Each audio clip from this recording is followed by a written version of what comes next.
اللہ کریم نے اپنے کرم اور اپنے محبوب کریم صلی اللہ تعالی علیہ وسلم کے صدقے اور وسیلے سے ہم سب کو بے شمار لاتعداد انگنت نعمتوں سے نوازا اور نوازنے کا سلسلہ روکا نہیں، بلکہ آج تک جاری ہے اور ہر دن میں نئی شان نئی آن کے ساتھ چل رہا ہے۔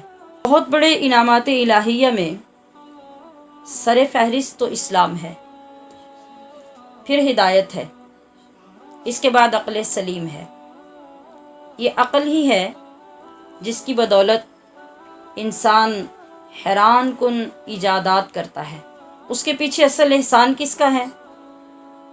جس نے ہمیں علم عطا کیا، اور خود اس نے اعلان فرمایا وَعَلَّمَ الْإِنسَانَ مَا لَمْ يَعْلَمْ۔ وہ رب ہے جس نے انسان کو وہ کچھ سکھایا جو وہ نہ جانتا تھا۔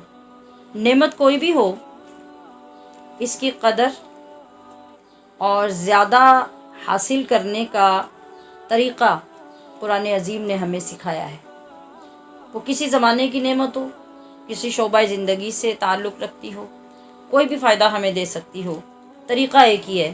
اگر آپ نعمت کو برقرار رکھنا چاہتے ہیں یا اس کی زیادتی کا حصول کرنا چاہتے ہیں تو پھر ضابطہ وہی پکڑیں جو اللہ نے آپ کو دیا ہے، اور وہ ہے وَلَئِن شَكَرْتُمْ لَأَزِيدَنَّكُمْ۔ اگر وہ تمہیں کچھ عطا کرے تو پھر اس پہ شکر ادا کرتے رہو، تو وہ اپنے قانون کے مطابق تمہاری نعمتوں میں اضافہ فرماتا رہے گا۔ اور اگر تم شکر نہیں کرو گے تو اس کا کیا جائے گا؟ جس طرح اس نے یہ بتا دیا کہ شکر کرو تو نعمتوں میں اضافہ ہو جائے گا، اور اضافہ بھی ایسے نہیں کہ کبھی ہوا کبھی نہیں، ضرور ضرور ضرور فرما کے اعلان کیا کہ تمہیں دوں گا اور دیتا رہوں گا۔ تو اگر تم اس سے متفق نہیں ہوگے اور ناشکری کر کے ان نعمتوں کو ضائع کرو گے تو ان عذابی لشدید، پھر یقیناً میرا عذاب بھی بڑا سخت ہے۔ اور وہ عذاب کتنی صورتوں میں لاحق ہوتا ہے، دنیا میں بھی آخرت میں بھی، اور اس کی صورتیں کتنی ہوتی ہیں، وبال کتنے ہوتے ہیں، کس کس انداز میں وہ اللہ کا عذاب بن کے چیزیں آتی ہیں، ہم ان کا ادراک نہیں کر سکتے۔ جب ہم اللہ تبارک و تعالیٰ کی نعمتوں کے ملنے کے راستے کو پہچانیں گے تو پھر تو ہم اس کی ناراضگی، غضب اور وبال کو بھی سمجھ سکیں گے۔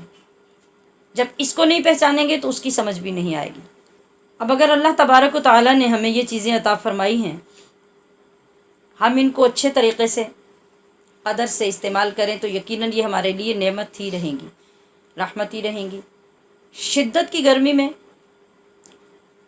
جب آپ سے کوئی کام کرنا، باہر نکلنا، خاص طور پہ بیماری اور کمزوری، نقاہت اور بڑھاپے کی حالت میں کچھ نہیں ہو پاتا، سانس لینا مشکل ہو جاتا ہے، تو ایسے میں اگر آپ کے کمرے میں اے سی لگا ہوتا ہے تو کتنی بڑی نعمت آپ کو محسوس ہوتی ہے۔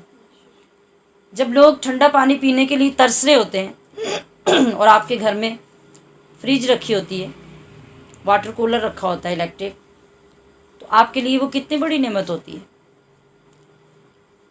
لوگ شدت سردی سے کانپ رہے ہوتے ہیں، جہاں بستر بھی اس سردی کو دور کرنے کے لیے ناکافی ہو جاتے ہیں۔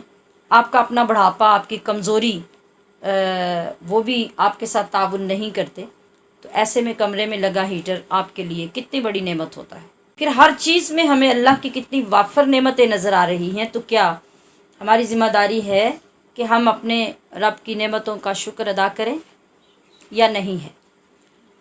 شکر کیا ہے؟ شکر یہ تو نہیں ہے کہ ہم ہر ایک کو بتائیں کہ ہمارے گھر میں جتنے لوگ ہیں ان سب کے پاس ٹچ موبائلز ہیں، ہمارے ہر بندے کے پاس اپنا اپنا لیپ ٹاپ ہے، اور اس پہ ہم شیخیاں بگاڑتے رہیں اور تکبر کرتے رہیں۔ شکر اس کو تو نہیں کہا جاتا۔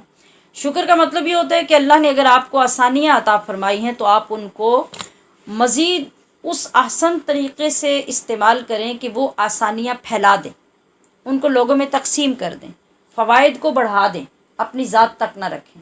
یہ اللہ کے شکر کی ایک بہت اچھی صورت ہے۔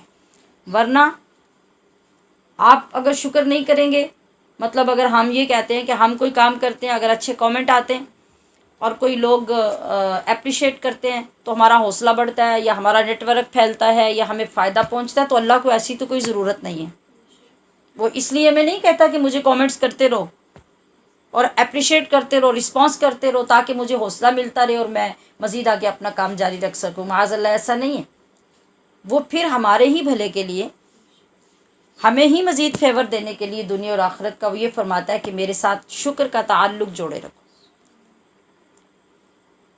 ورنہ اگر نہیں کرو گے تو وہاں فرمایا کہ ان عذابی لشدید، اور پھر وہ دوسرے مقام پہ فرماتا ہے کہ ان بطش ربک لشدید، پھر اگر تم ایسا نہیں کرو گے تو تمہارے رب کی پکڑ اتنی سخت ہے، اتنی سخت ہے کہ پوری دنیا مل کر بھی تمہیں چھڑا نہیں سکے گی۔